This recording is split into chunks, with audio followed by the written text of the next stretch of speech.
Баршаңызға қайырлы күн. Бүгін сіздермен бірге Рафаэлло таттысын дайындаймыз. Дайындалуы өте оңай және дәмі Рафаэллодан аумайды.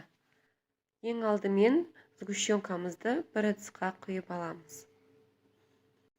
Сгущенкаларыңыздың сапасы жақсы болса, конфет те дәмді шығады. Үстіне кокос ұнтағымызды салып, араластырамыз.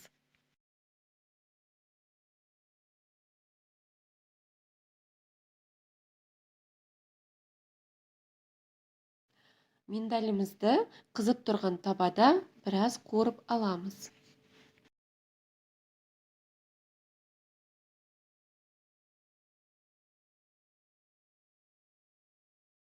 Ал енді кокосовый стружка мен сгущенкамызды жай отта 10 минутқа қайнатып аламыз. Қайнату барысында массамызды үнемі қозғап тұруымыз қажет. Массамыз кішкене қоюланғаннан кейін бір қасық сары майымызды салып, жақсылап араластырамыз. Міне массамыз дайын болды.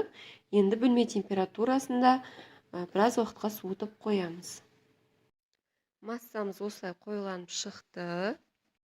Енді қасықпен қолымызға осылай салып, ішіне миндалімізді салып, осылай домалатамыз. Сосын кокос ұнтағына домалатып аламыз.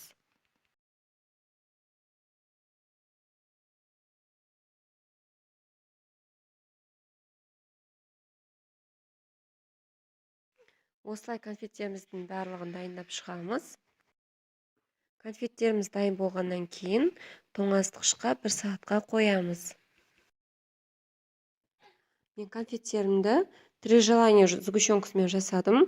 Содан кейін болар дәмі өте әдемі, тура Рафаэлло сияқты шықты.